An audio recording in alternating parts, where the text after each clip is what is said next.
endleleni, abanye basala endleleni. Abebizwa ngamagama, abanye basala endleleni, abanye basala endleleni. Abebizwa ngamagama, bengibizwa ngalo igama engibizwa ngalo. Ngingumntwana kaNkulunkulu.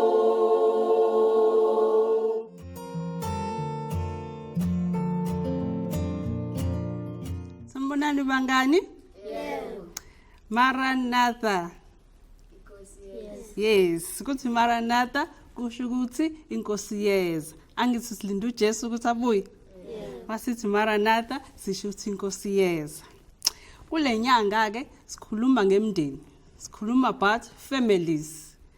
Ningi ke inhlobo zomndeni. Abanye baphila nomama nobaba ekhaya, abanye baphila noaunti nomalume nogogo, abanye umama nezingane. Iningi inhlobo zomndeni. Kodwa umndeni into eyenza ifane, yonke imndeni into efanayo kuyona ukuthi kunothando. Wonke umuntu mayefika ekhaya lakhe yila lindele khona ukuthi kube khona ini uthando. Namhlanje ke ngizonixoxela ngestory somndeni womfana kwakuthiwa uJosepha. uJosepha ke naye wayene type of umndeni ayephila kuyona. Emndenini kaJosepha kwakukhona abafowabo, osisi bakhe, nobaba wakhe, nomamkhulu wakhe. Ngoba uma kaJosepha washona esamncane. uJosepha ke naye wayephila emndenini la elindele khona uthando. Ubaba kaJosepha wayemthanda kakhulu uJosepha. Kodwa abafowabo baJosepha babengamthandisisi uJosepha. Ababenomona ngaye futhi bemhlukumeza. uJosepha wayehlala ekhaya la ehlukumezeka khona. Ngoba kuyenzeka kwesinye isikhathi uthi usemndenini la ulindele khona ukuthi uthandwe kodwa wenze njani uhlukumezeke. Aso sonke isikhathi uma uphila esikhatsini esinjalo kufanele ukhumbule izinto eziwu3. Ukhumbule ukuthi uJehova unawe. Uphinde ukhumbule futhi ukuthi uJehova ngelilanga uzokukhipha la ukhona. Okwesithathu ukhumbule ukuthi uJehova uzokubusisa. Kuthiwa ke uJosepha wayethi mehleli nabafowabo ethi baxoxela izitori zakhe zezinto uNkulunkulu ezinhle amfisela zona noNkulunkulu ambekele zona babe nomona. Kuthiwa ngelilanga baze bahlangana bathi lo Josepha into efuneka siyenze ngaye ukuthi simbulale. Hayi bahlela ukuthi bazombulala uJosepha. Kusuka ubhuda Josepha omdala wathi asingambulali phela egcineni uJosepha mfowethu. Ngcono asibe simthathe simdayise. Bavumelana ukuthi uJosepha bazomthatha bamenjani bamdayisa. Bamthatha bamdayisa wathengwa inkosi umbuso wakuthiwa uPotiphar. Wamthatha omenza isigqila. Wahamba uJosepha waba isigqila. Isigqila ke siyahlukunyezwa siyasebenza asithanda umuntu siphilela nje ukuthi sigqilazo. Uthi uJosepha wahlala lapho kodwa wayekhumbula ubaba wakhe, ekhumbula osisi bakhe, ekhumbula kubo. Kodwa umuntu owayekhona wahamba noJosepha waya lapha egqileni yazi ukuthi ubani? uNkulunkulu. Kuso sonke isikhathi uJosepha ehleli la ehleli khona kwakukhona bani? Kwakukhona uNkulunkulu. uNkulunkulu wayenayo uJosepha. Lithi iBhayibheli uGenesis 39 verse 2. uNkulunkulu wambusisa uJosepha wayehleli naye. Kuthiwa akambusisanga nje kuphela, waze wabusisa nomuzi walo uJosepha emsebenzela. Kuthiwa ngenxa yaJosepha uNkulunkulu wabusisa lonke ikhaya la uJosepha esebenza khona. Kuthiwa akagcinanga lapho uNkulunkulu. Waphinda futhi wambusisa uJosepha, wagcina senesikhundla esikhulu uJosepha esegqoke ingubo ezinhle, esenesikhundla, esehlonishwa khona kulelizwe ayethengwe kulona ezoba isigqila. Uyayibona-ke ukuthi kwesinye isikhathi la olindele khona ukuthi uzothandwa ekhaya akubi njalo. Kodwa uNkulunkulu uhleze nawe. uJoseph akathandwanga abafowabo, kodwa uNkulunkulu wakwazi ukuthi enze njani abe naye, aphinde amhlelela into ezinkulu, aphinde futhi ambusise. Nathi makwenzeka uyithola usekhaya njalo la ongeke uthole khona uthando, ubokwazi njalo ukuthi uNkulunkulu uzokwenza njengoba enzile kuJoseph. Uzokubusisa, akuthande, akunakekele futhi unezinhlelo ezinkulu ngempilo yakho. Ngaso sonke ke isikhathi ufuna sikhumbule leli verse Genesis 28 verse 15. Libambe leli verse nize nibe badala, nibe ngangami, nibe ngangomkhulu beni, nibe ngangogogo beni, njalo nihlale nikhumbula leli verse. Genesis 28 verse 15. Ngizoliqala ngeEnglish. I am with you and will watch over you whenever you go. Uthi uNkulunkulu ngizoba nawe, ngigade noma ikuphi la uhamba khona. Amen. Amen. Asikhulekeni. Baba wethu sezulwini, siyabonga ukuba uNkulunkulu othembekile empilweni zethu. Sibonga ukuthi usithembisile noma ngabe kwenzekalani empilweni zethu, masazi ukuthi wena unathi, sikwazi ngasonke isikhathi ukuthi siphephile. Iba nathi Nkosi, uinfluence indlela esihambayo, uinfluence izinto esicabangayo, masu influence Jesu Christ nama plans esinawo ngempilo yethu ahambisana nama plans akho. Kumkhulu wethu ukuthi ngasonke isikhathi sihlale njalo sifila your presence. Siyakhuleka ngegama la Jesu. Amen.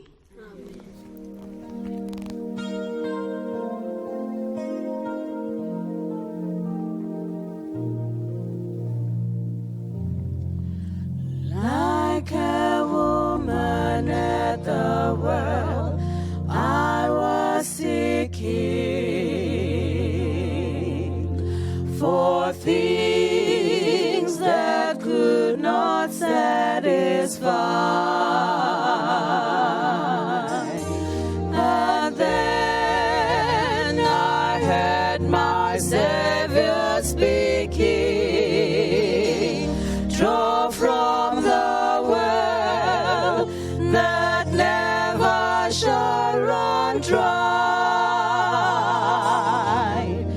Fill my cup, Lord, I lift it up, Lord. Come and quench this thirsting of my soul. Bread of heaven, feed me till I want no more. Fill my cup, fill it up, and make me whole.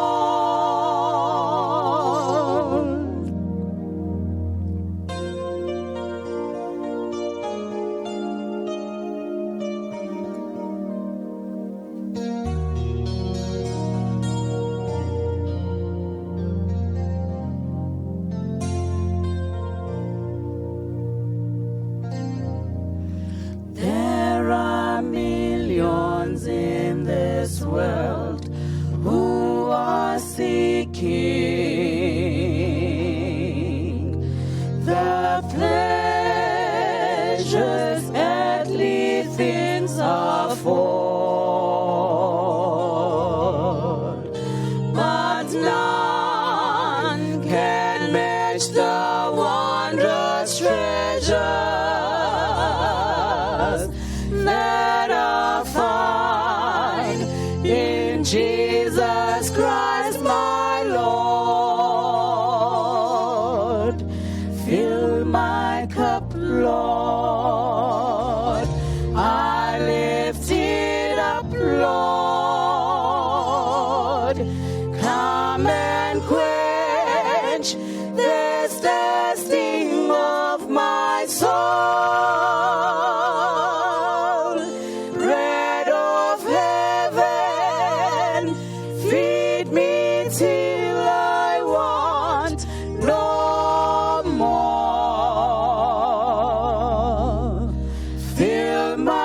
cup, fill it up and make me whole. Fill my cup, Lord, I lift it up, Lord. Come and quench this thirsting of my soul. Bread of heaven, feed me till I want no more. Fill my cup, fill it up and make me whole.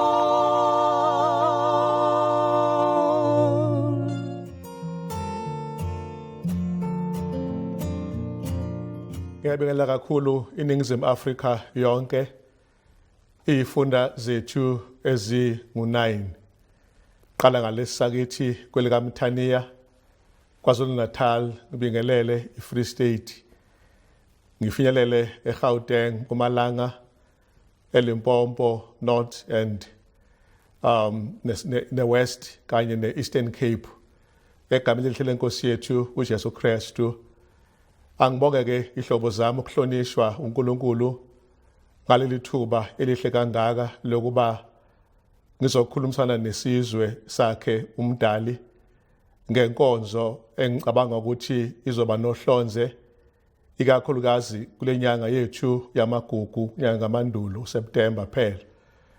Le nyanga ke ibe nethonya esihlokweni engiqhamuke naso namhlanje ngifuna ukuba ngisondele ngoba ngiyacabanga ukuthi ngalesi sikhathi abantu abaningi bezwe lakithi iningizimu Afrika bayobe begubha amagugu abo namasiko abo kule nyanga. Ngiyababona ngamehlo omqondo bembethe bevathile ingubo zabo zamasiko noma bebhincile abakubhincayo ngokwamasiko abo begubha ukuthi bangabantu abanamagugu abawathandayo ngokubuzwe nemvelaphi yabo. Ngakho ke isihloko sethu sanamhlanje sithi njena ke kukhona ithemba ngeAfrika, iAfrika iyakusindiswa. Ngithe uma ngibuka lesi sihloko ngase ngihlangana namavesi amaningana nokho embhalweni kodwa ngase ngithi ngeke ngiwafunde phela onke ambalwa engizowafunda abanye ngizowasho nje ngedlula. Kodwa ke lokuqala engithanda kuba silibuke incwadi yomhubi amahubo isahloko 68 uverse 31. Ngaphambi ke sifunde lencwadi yethu yokuqala bese kuza ezinye ke emveni kwalokho ngicela ke senze umkhuleko omfushane. Egameni likaJesu inkosi yethu ngiyakhuleka. Ngibeka lenkonzo eqalayo ngalesi sikhathi ngibeka wonke umuntu lenkonzo uNkulunkulu wami efinyelelayo kuye.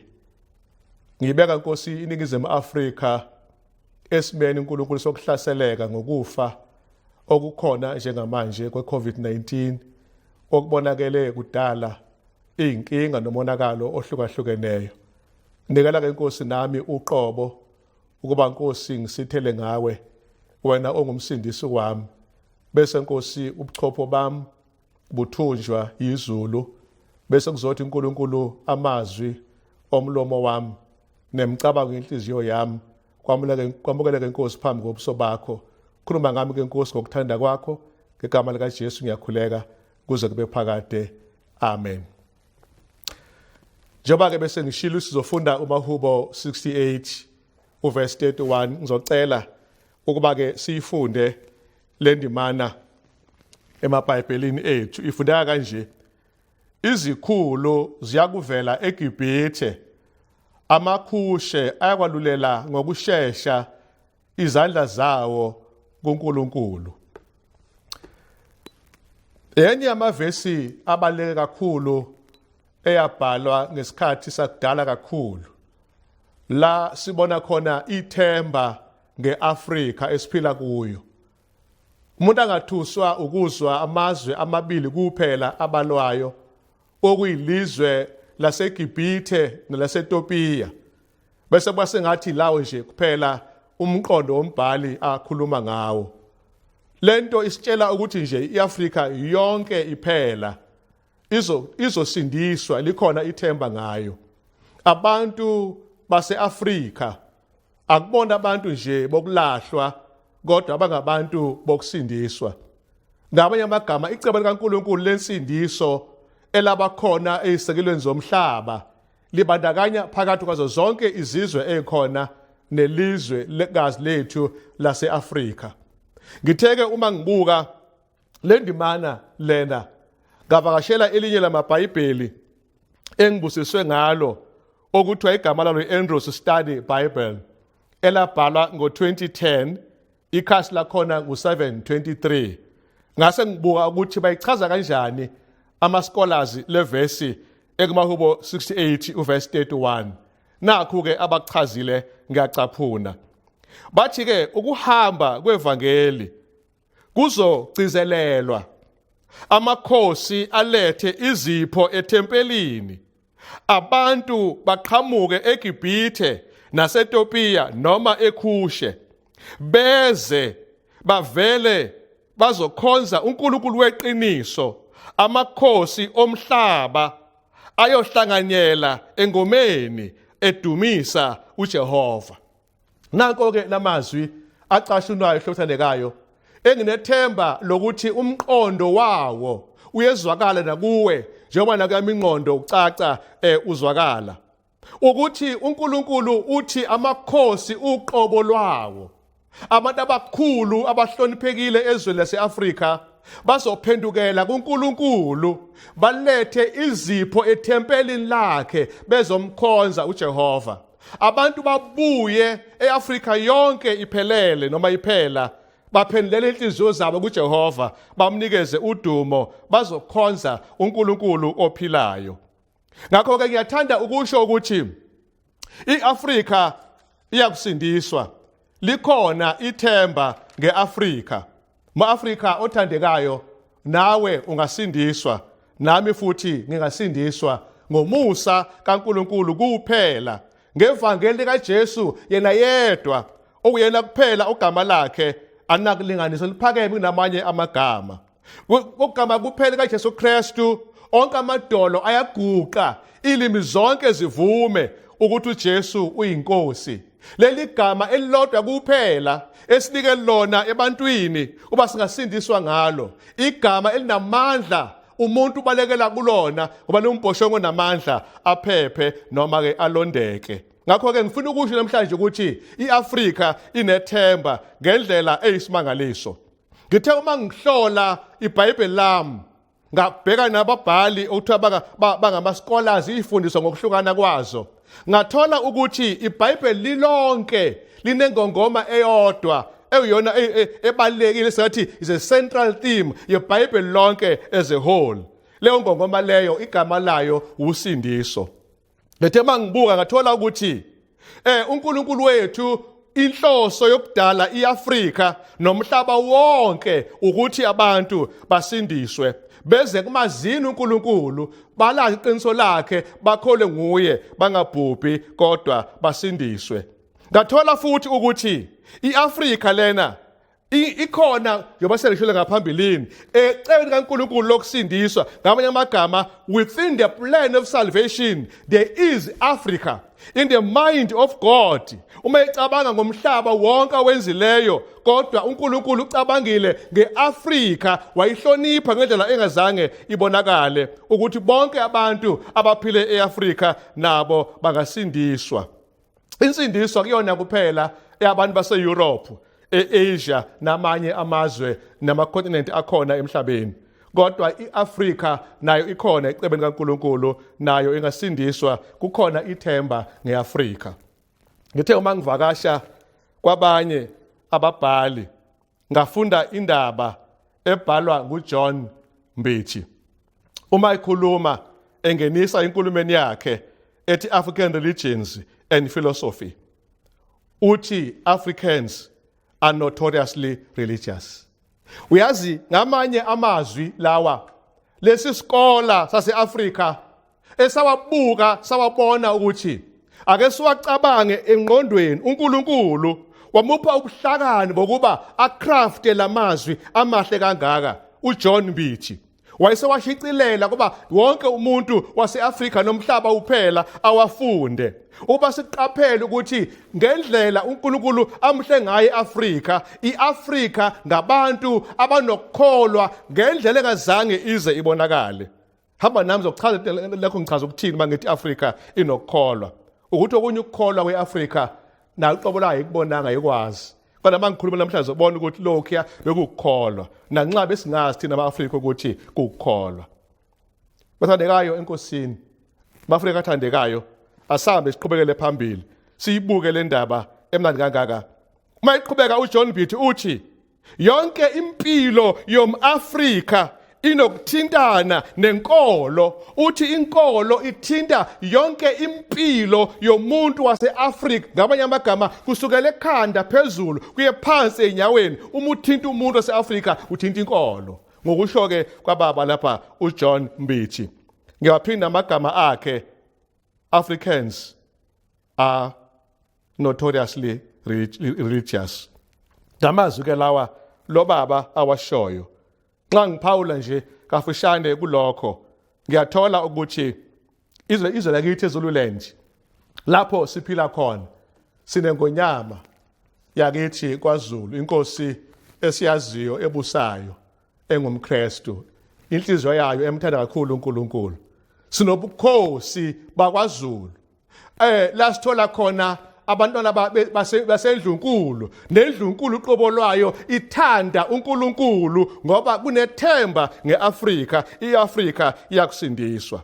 Kunamanye amakhosi asendlunkulu amthandayo uNkulunkulu ngoba bangabaholi bezomdabu, bangabaholi bezendabuko, bezemvelo, kodwa futhi bengabaholi benjalo bambulelwa imfihlakalo yokukholwa nguJesu Kristu. Inhliziyo zabo zaphendukela kuyena uNkulunkulu, zabuya izikhulu eAfrika, zeza kuJehova, zamdumisa uNkulunkulu. Ngakho ke likhona ithemba ngeAfrika, iAfrika iyakusindiswa. Uyazi, uma sibheka lana siyathola ukuthi nangomlando wethu namaAfrika zikhona izinto zethu ezinhle. Ubuntu botho, ubuntu buyinkolo epheleleyo bathandekayo, ngoba ubuntu buthi ukhona ngoba ngikhona, ngikhona ngoba nawe ukhona. Ubuntu lobo. Ubuntu buthi ingane yakho eyami, ingane yami eyakho. Ubuntu buthi uma ulambile ungenalutho, nginotho, angikwazi ukuthula ngikubukelele, kufanele kube ngikuhlephulele ngenze okuthile. Ngekhathi eziphambili lisabusa izwe lakwaZulu, mhlawumbe nezinye izizwe ke ezihlukeneyo ngokuhlukana kwazo, kwakukhona ukuthi uma umuntu ezobekwa endaweni eqhamuka khona, ezokwakha umuzi, enikezwa indawo okuthiwa yisiza sokuba akhe, mayebonakala ukuthi akanalutho lomuntu, kwakuba khona ukuba anikezwe izinkomo zokuthi ayokreza, akwazi ukuthi asenge naye, zihambe le nkomo abolekwe zona. Ubese kuba khona isikhathi lapho naye mayisakhekile seziyobuya ke emasisweni babemsisela. Kwakubuntu lobo okuyinkolo emangalisayo yokunakekela omunye umuntu wakini. NgesiAfrika sinazi ingane egcwele ezitradini ngoba sinobuntu obukhulu nomangalisayo. Anti abana kunyekelela ingane zobhuti babo zigcwale ezitradini, kanye futhi no babomncane babomkhulu ngeke bayekelela ingane zabo zabafowabo mabengasekho emhlabeni zibe seyitradini. Leyo nto ibubuntu noma iwubuntu, kanti futhi inobukholwa phakathi. Ngakho ngithe okunye ukukholwa asikwazi naqobe singama-Afrika kuba siyakholwa. Ithe iBhayibheli la ngiyifunde khona namhlanje ithi abantu baseAfrika bolule izandla zabo kuNkulunkulu beze kuye bazomkhonza uNkulunkulu ophilayo. Yazi ngithe mangibuka ngaqaphela ukuthi kwaZulu lapho nami ngingowakhona, ngisho izisho zakhona, izaga zakhona ziyintshumayelo, zingubuKristu obumangalisayo. Mabekhuluma abakwaZulu bathi ngcono ukwethemba itshe kunokwethemba umuntu. Umuntu alifunda iBhayibheli lakho uJeremiah 17 uverse 7 no 8 athi ubusisiwe othemba uJehova. Athi lo muntu uyokuba njengomuthi isihlahla esimile ngasemfuleni esinezimpande zaso ezinabele emfuleni emanzini esingasabi isomiso ngoba kukhona amanzi akhulisayo sibe ngihlaza sonke isikhathi singathuki singesabi lo muthi ngoba themba uJehova. Umuntu othemba uJehova ubusisiwe kunothemba umuntu. Verse 5 wakhona aqalekesiwe othemba abantu nonhliziyo yakhe isuka kuJehova. Awuzwe nje umzulu efakazela uNkulunkulu ukuthi kungcono ukuthemba uNkulunkulu oyidwala lamadwala kunokuthemba umuntu. Ngakho ngithe okunye ukukholwa esinako njengama-Afrika asikwazi nathi ukuthi ukukholwa. Ukukholwa ukhuluma lawo magama kungcono ukwethemba itshe kunokuthemba umuntu ngoba itshe nguKristu qobo lwakhe, itshe legumbi elanqatshwa ngabakhi. Athi amaZulu uma eqhubeka nenkulumo yawo athi ithemba alibulali, elingempela kunjalo. uRoma 5 verse 5 naye beke lo magama ithemba lijabhisi. Uthandekayo, ngifuna ukusho ukuthi onke lamagama lawa ayi-expression of faith, ayinkulumo eveza ukholo lokuthi ngempela abantu base-Afrika nokukholwa bangamathe nolimi banamathele ekukholweni ngoba nankulumo yabo iyodwa nakwenza kwabo kuvusa ithemba. Wonke umuntu wase-Afrika unokuzethemba ngoba uyathandwa, uyanconywa, uyathakazelwa ngethelo zakhe. Uma ngikhula ekhaya ngimncane ngingazi nokuthi kuthiwani ngokwasekhaya uma ngithakazelwa, kwaqhamuka inkulumo ngizwe kuthiwa wena kaNcidi, wena kaMdlaka, ngingazi bakhuluma ngani.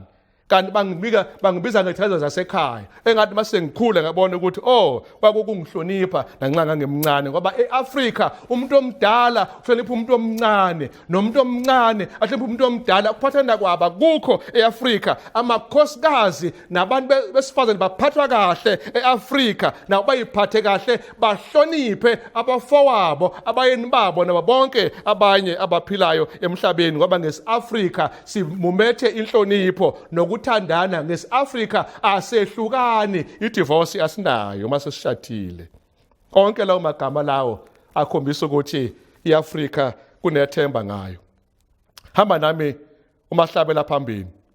Uyazi umZulu uma ekhuluma futhi abese ibeka inkulumo eshumayela ukuthi engabontu uyashumayela athi umgqibelo ungcono athi umgqibelo udlula isonto. Yebo, mabecabanga bona bacabanga lokho owuse mhlawumbe kusekugqokeni komuntu wesifazane mhlawumbe ngendlela ethile wecabanga uyakwazi lokho. Kodwa ngifuna ukusho ukuthi uma usuye eBhayibhelini ngempela uNkulunkulu inkosi leyesabathi. So baqinisile bashumayela ivangeli lempela ukuthi umgqibelo okuyisabathi yadlula isonto ngoba isonto lokuqala nje evikini usuku nje zonke insuku ezikhona, kodwa usuku lwesabatha usuku lesikhombisa ujavalibusisa emandulo kuGenesis 1 Genesis 2 verse 1 and 2 kuhambe kuzofika kuverse 3. Ngakho ke ngiyathanda ukusho ukuthi uNkulunkulu ama-Afrika wabusisile ngezisho zawo eziyivangeli eziyintshumayelo nabo bengaqondi ukuthi bayashumayela. Mhlambe uma ngifika lapha ke ngithi kancane khona izibusiso ezisikhombisa eyisesabatheni ekugcineni usuku lwesabatha. Ake ngiyibale. Okokuqala, isabatha liyisipho esikhathini. It is a gift in time. Kusukela ekuqaleni uNkulunkulu wanikeza isipho esingcwele soba bachithe isikhathi benesikhathi naye uNkulunkulu bedlala naye umdalo wabo. Genesis 2 verse 1 kuya ku3. Okwesibili, inkululeko emsebenzini, freedom from work. Kusukela isono silethe umthwalo osindayo. Isabatha liveza ukuthi umthwalo osindayo akawuphumula isithushana isikhashana ngoba kahle uyadinga ukuphumula. Ngenhlanhla Exodus 20 verse 8 kuya 11 uyabonisa ukuthi ukuphumula kwesabatha okwakho konke, hayi kuphela abaphathi bekhaya kodwa nezingane zakhona ekhaya ziyaphumula ngesabatha, nesisebenzi siyaphumula ngesabatha, nembongolo nenkomo ngoba usuku lesabatha usuku lokuphumula kwakho konke, not only abantu but even creation itself. Ngakho uyabonga kakhulu uNkulunkulu. Ngakho yamasithi umdlula isonto sishubela intshubela ngempela powerful elenza ngemangalisi emangalisayo. Okwesithathu, isabatha le isipho sokujabula noma ke isipho sokujabula, it is a blessing of joy. Ngakho ke uma ugcina usuku lwesabatha uyathenjiswa ukuthi uzoba umuntu onokujabula nosuthi nonele. Isaiah 58 uverse 13 and 14 uthi uNkulunkulu uyokunika injabulo uthokoze uma ngabe uzokwazi ukubuyisa unyawo lwakho uhloniphe usuku lwami olungcwele. Number 4, isabatha is a special a blessing for our children. Lisibusesikhethekile kubantwana bethu ukuthi nabo ngosuku lesabatha mabebona abazali bephoza bephumula ngesabatha, then they learn from abazali ukuthi ngempela usuku laNkulunkulu kuusuku olungcwele olugcinwa ngcwele. Ngakho siyabonga kakhulu uNkulunkulu ngosuku lwakhe lwesabatha. Ingane zifunda kubazali, nami ngafunda kubaba kuba ngigcina usuku lwakhe uNkulunkulu lwesabatha ekhaya noma ngafundiswa endlini ngasekhaya. Isaiah 56 verse 2-9. Okwesihlanu, i-blessing yesabatha liyi-security, lisivikelo. uJehova usenze isabatha njengophawu lobudlelwano phakathi kwakhe nabantu bakhe emhlabeni wonke jikelele. Ezekiel 20 verse 20. Number 6, renewal in Christ. Usuku lwesabatha lunikeza abantu i-blessing yemvuselelo kuKristu, ngoba uJesu weza ewuNkulunkulu enyameni, wakha phakathi kwethu waba u-Emmanuel, uNkulunkulu phakathi kwabantu. Wayeseligcina usuku lwesabatha eshiyela bonke abamkhonzayo isibonelo, Mark 2 verse 28. Okwesikhombisa, isabatha isibusiso sayo sesikhombisa yini na? Ithemba lokuphila okuphakade. Uthi uNkulunkulu abagcina usuku lwakhe lwesabatha bengalwephuli banokuphila okuphakade, bakumkhonza nasemhlabeni omusha begcina usuku lwakhe lwesabatha. Isaiah 66 verse 22-23. Ngifuna ukusho ukuthi abaningi abantu bakhohlisekile ngokucabanga ukuthi kungumthwalo ukugcina usuku lwesabatha. Cha, isabatha liyinjabulo, liyintokozo. Lenzelwa umuntu akazolanga isabatha, Mark 2:27. Ngakho-ke isabatha labekwa njengesibusiso esikhethekileyo sokuthi wonke umuntu ozolamukela abeseba umuntu othokozile phambi kaNkulunkulu Baba wethu osezulwini. Hamba nami mhlobo esithandekayo, ngithi khululeka namhlanje, lamukele usuku kaNkulunkulu lwesabatha ukuze uphumule naye uJehova uthokoze. Uma siqhubekela phambili sibuka amanye amavesi ethu abalekile, siyathola ukuthi uNkulunkulu usiphile uMahubo lapha yana 102. Sizofunda nje ivesi lika 15. Ake sibambe isihlobo sami Mahubo 102 ivesi lika 15. Khona abezizwe bakulesaba igama lika Jehova, amakhosi onke omhlaba inkazimulo yakho. Bathandekayo, masikhuluma ngabezizwe obani? Eqaleni kwakuyithi labo ngoba sasingakafikelwa ivangeli leBhayibheli. Kodwa uNkulunkulu uyakhombisa ukuthi waba nenjongo ngeAfrika from way back, emuva emandulo. Ngangokuthi uma kuzobhalwa iBhayibheli lakhe elingcwele, iBhayibheli kaNkulunkulu, ingxenye yalo yalotshelwa eAfrika, nanxa enye ingxenye yalo yalotshelwa eEurope nase-Asia, kodwa ingxenye futhi ebanzi yeBhayibheli yabhalwa uMoses esezwenikazi lase-Afrika. Bayibonge Nkosi. Ngakho-ke ngifuna ukusho mntwana ukuthi iAfrika yawusindiswa, wayithanda uNkulunkulu ngeqiniso iAfrika. Ngempela indawo uNkulunkulu anecebo lokuthi uma sekwenzeke konke, sekushiwo konke, nayo ikwazi ukusindiswa ekugcineni. Lo mbhali ogama lakhe libukhunyana nokho, kodwa-ke igama lakhe u-Adele Khan uthi igama elithi usindiso luyisizinda seBhayibheli lonke. Ngibela langiqale khona ekuqaleni. Uthi igama elithi usindiso luyisizinda samaTestamente omabili, elidala nelisha. Uthi malichazwa igama elithi usindiso lichaza ukukhululwa noma ukuhlengwa. Lamagama amabili awasebenzisayo angamagama awathatha laphana esiHebherwini. Ngizobuka lamagama kafushane ukuthi uthini uma ewasebenzisa lo baba esengithe igama lakhe ngalibiza, engicabanga ukuthi uzakwazi ukulikhumbula. Eyokuqala igama uYash, YASH. igama echaza ukukhululwa yash means deliverance elesibili ugal GAAL uthi mechaza lamagama lawa abesethi ke leli chaza ke to redeem ngamanye amagama uthi iBhayibheli lonke limumethe umongo othi uNkulunkulu ufuna ukukhulula abantu bakhe abahlenge ngoba uNkulunkulu ngoJesu wehla ezulwini wayiphonsa intambo yokuphila oyibambayo intambo yokuphila uyakusindiswa. Hlobo sami nawe ungasindiswa ungenandaba ukuthi umema kangakanani nokuthi uhlala endlini enjani ma-Afrika nawe ungasindiswa. Icebo losindiso nawe lakufaka phakathi lakubandakanya phakathi.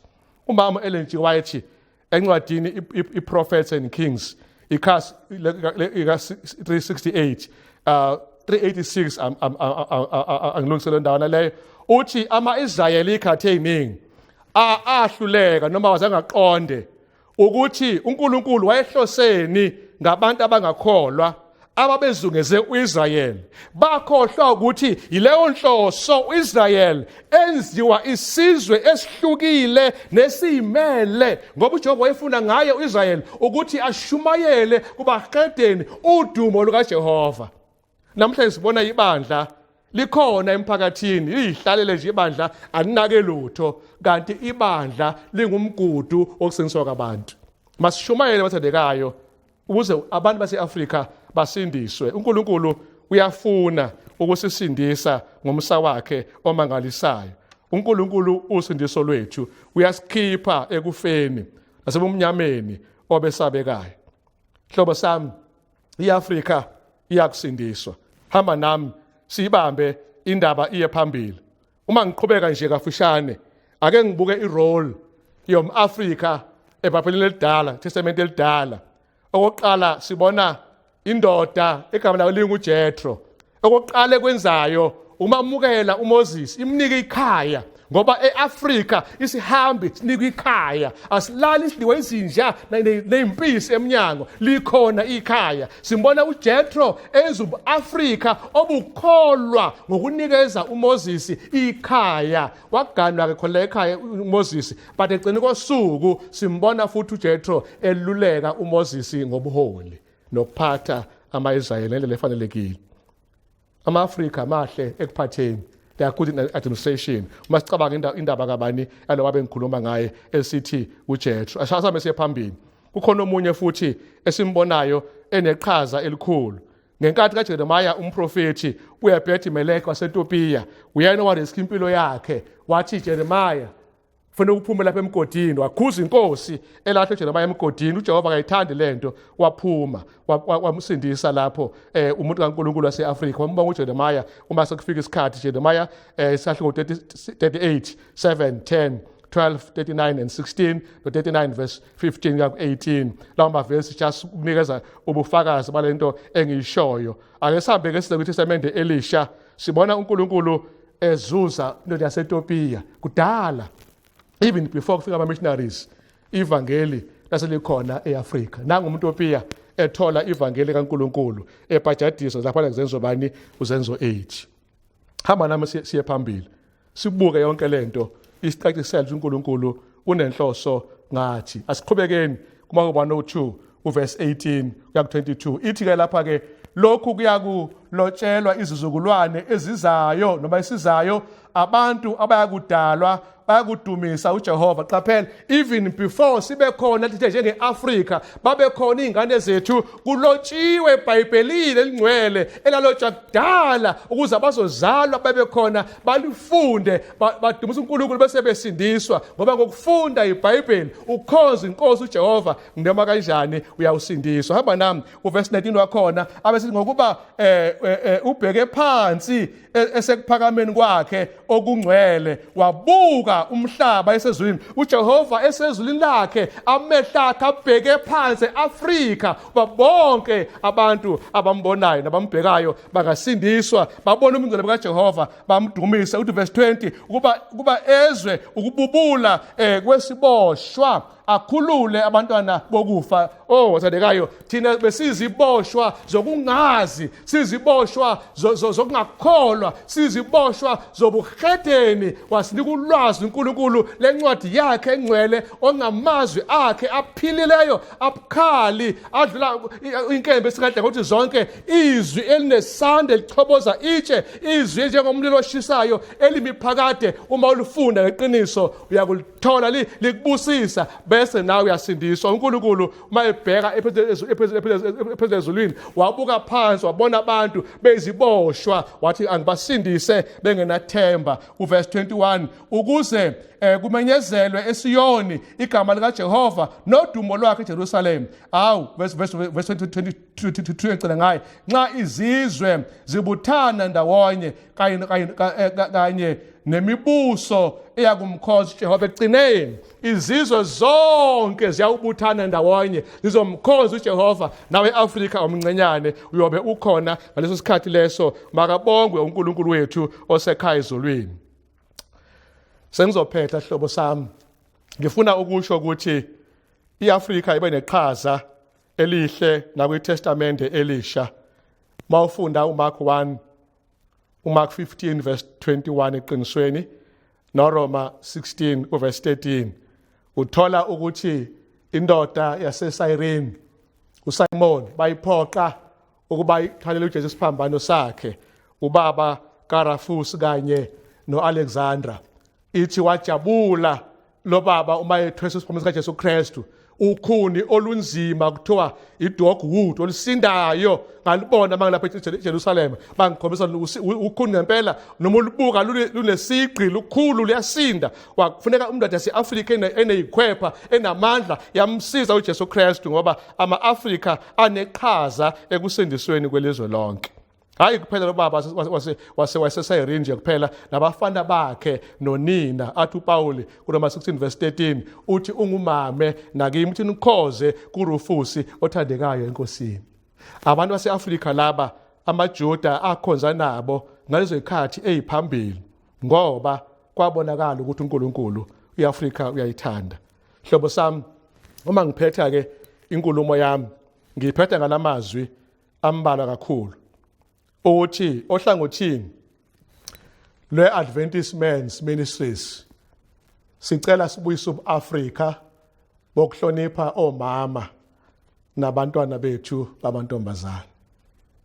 Afrika akahlukumezi, akayishayi inkosikazi, akayishayi ingane, akadlwenguli Afrika, akabulali Afrika, kodwa uyavikela, athande, akhuthaze, asekele, ondle. Nango-ke umuntu waseAfrika uma inenkinga yakhuluma, kuboniswane, kululekwane, akayilengisi, akayibulali. Angikaze ngizwe kuthiwa khona umuntu ayibulalayo ngesikhathi saphambili, ngoba umAfrika umuntu onethemba. Amazwi okuphetha-ke athi sizwile kwiTestamente elidala umAfrika wezebambe iqhaza alibambile libonakalayo nakwelisha iTestamente, sesiyivala. Nami ngingumAfrika, ngineqhaza engilibambile lokuphakamisa uJesu. Vuma-ke nawe uma nje sibangimethula kuwe umamuke njengenkosi nomsebenzi wokuphila kwakho. Hlobo sami, Thixo akebusise iAfrika, ayilekelele, ayiqinise, ayezembule kuyo, ayidozele kuyena iAfrika namakhosi ethu oselwa asendlunkulu, indlunkulu yonke nomphakathi wonke wabuyele kuJehova. Inkosi sibuse sonke, Nkosi sikelele iAfrika. Abe Thixo sezulwini, egameni likaJesu zibe phakade. Amen. Masivale ngomkhuleko. Baba, siyakubonga ngale nkonzo yanamhlanje. Mthandazo wami Nkosi uthi hlenga usindise iAfrika, buyisa ithemba eAfrika kobaba nomama neyintombi neyinsizwa Nkosi yami nezingane zethu. Ake ukuthi Nkosi umAfrika ongayiphethe ngenhlonipho umnqande kulokho, umbuyisele esimilweni sokuzazi nokuyihlonipha njengendoda yaseAfrika, mama waseAfrika, ingane yaseAfrika ehlonipha bonke abantu, hayi kuphela abasekhaya. Sawukele Nkosi, lenkosi mayivala usindise, babuye abantu bakho bazokukhoza uNkulunkulu ophilayo ngoJesu ngiyathandaza kuze bephakade. Amen. Many times I think about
Getsemani.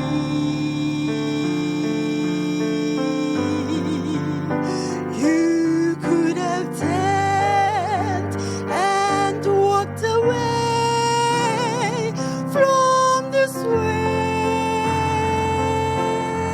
Lord, but you didn't, because you thought of me.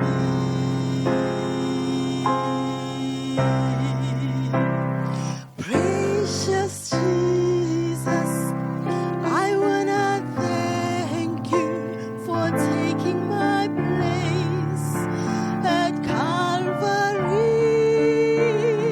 Precious Jesus, I wanna tell you just how much you've been to me, for all the times that your love made the difference for me.